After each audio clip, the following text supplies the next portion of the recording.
Hey everyone, welcome back to my channel. My name is Will, and today I'm super excited to introduce you to Billy, your new best friend in the office.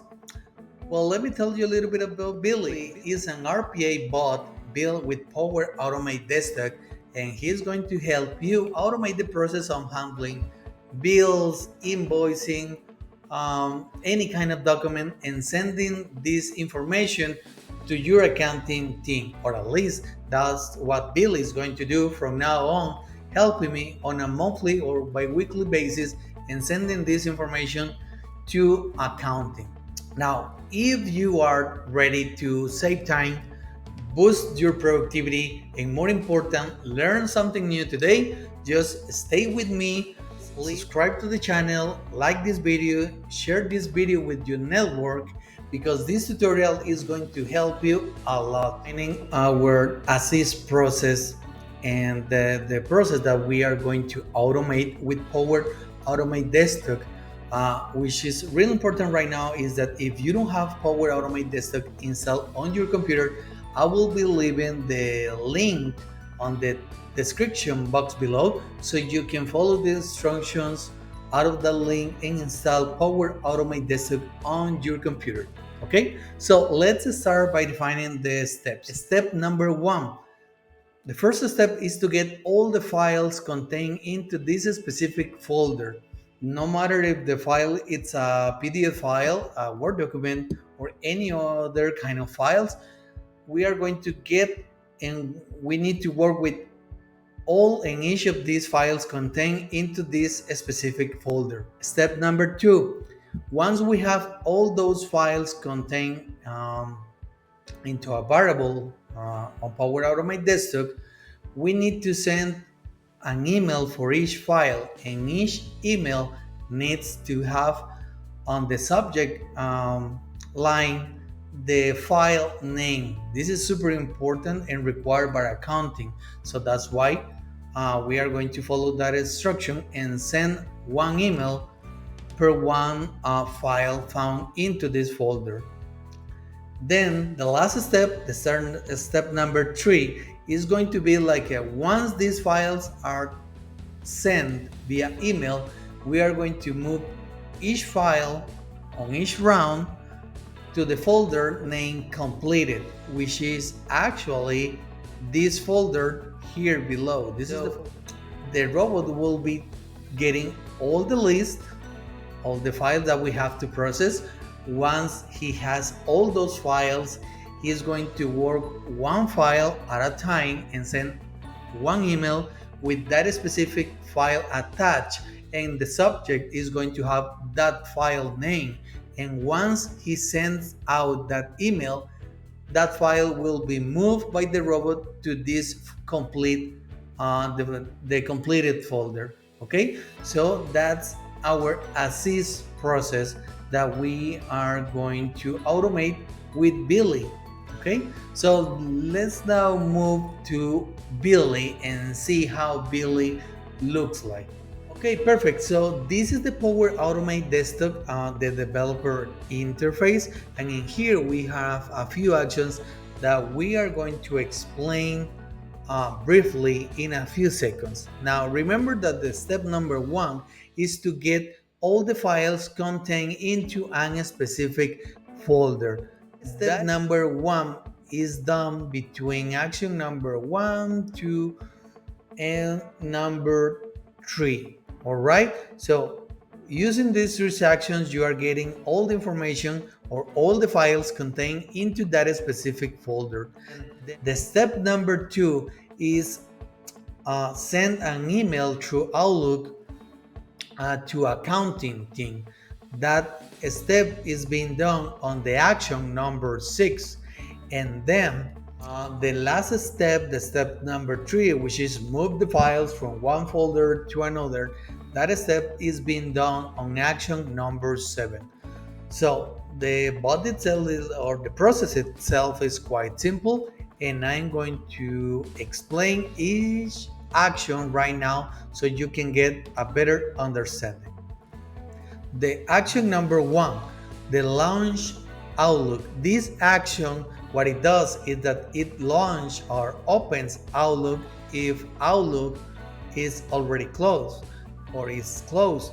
But if Outlook is open, what this action does is that it get attached to Outlook, and then the process continues to the step number 2. Now, action number 2.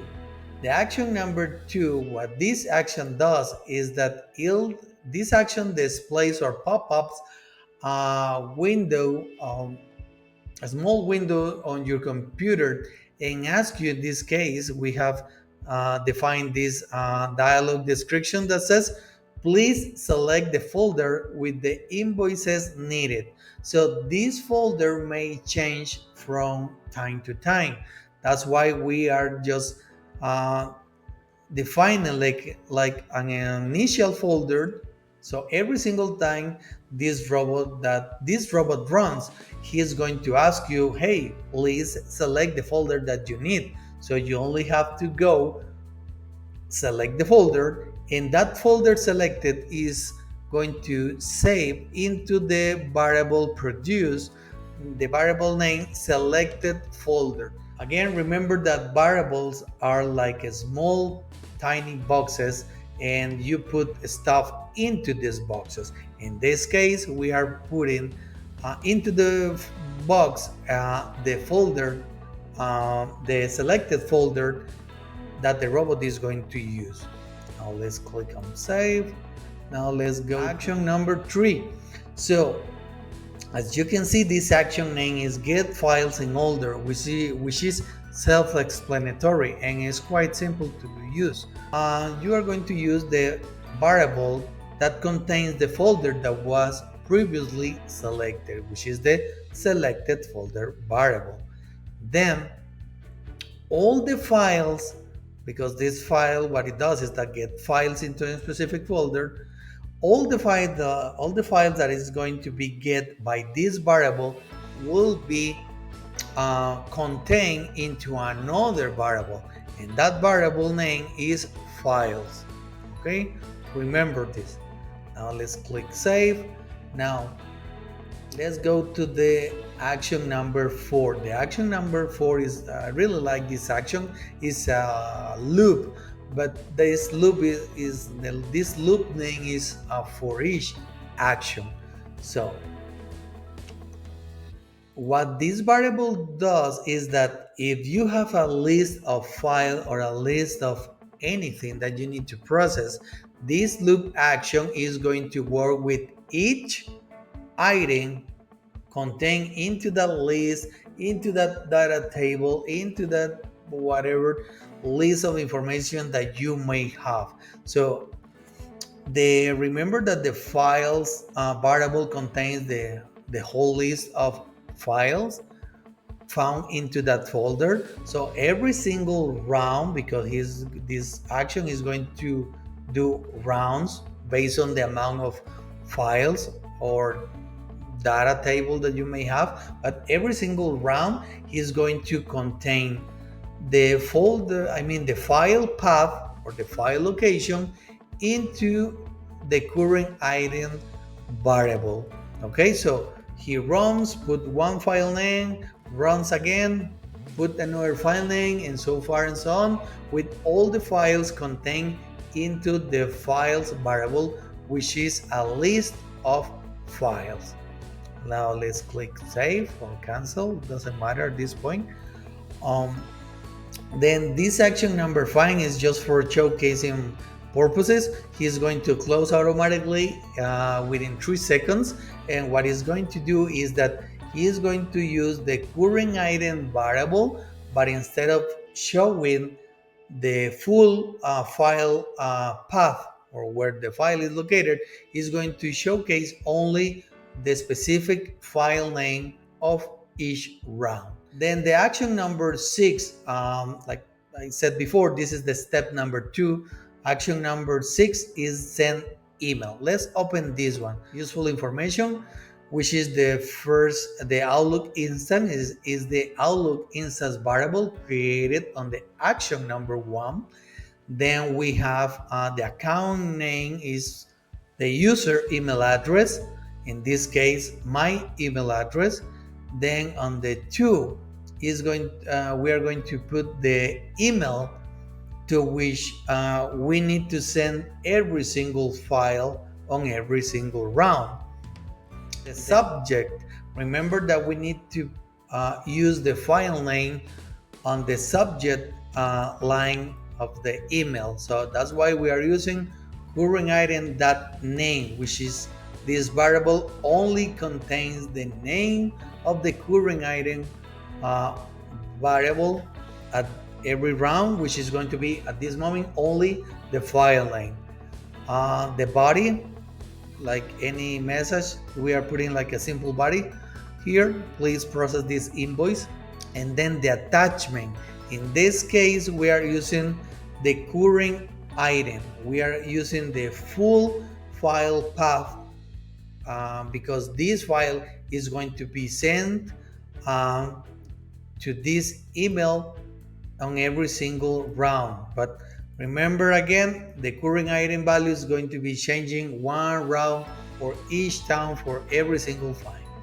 Now let's click on save, and this is the last, or probably the last, yes, the last step, which is important, which is the move files. Again, on Power Automate Desktop, every single action is super easy to read. They are quite self-explanatory, but in this case, this action again says move file or files. Let's open this action, and the move files, the file that we are going to move is the current item. Remember, every single round on the for each loop, we are going to use the current item to get the name. We are going to use the current item to be sent or attached to the email. And right now we are going to use current item because this file is going to be moved, right? And remember that this file will be moved to the completed folder. And where the completed folder is located? Well, it's located in the variable name selected folder, right? Which is the variable created on the previous action number 2. Because if we select do nothing, actually he's going to do nothing and he's not going to move that file. So if we leave it like do nothing, the file contained in the previous folder will remain there forever. That's why I prefer to use the option overwrite. So he's going to overwrite the file and move that file to the completed folder. And variables produced, I just deactivate, well, totally enable the move files variable because there is no need to have this variable um, activated, at least for this specific project. Let's click save, and this is the display message action, which only have like a small message that says Billy has completed the process once he has completed all the files contained into that folder. Okay, with that being said, let's run this robot and let's see Billy in action.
You have learned at this point how to set up Power Automate Desktop to read files from a specific folder, to iterate with every single file, to send an email to different email accounts and to move a file once the email has been processed.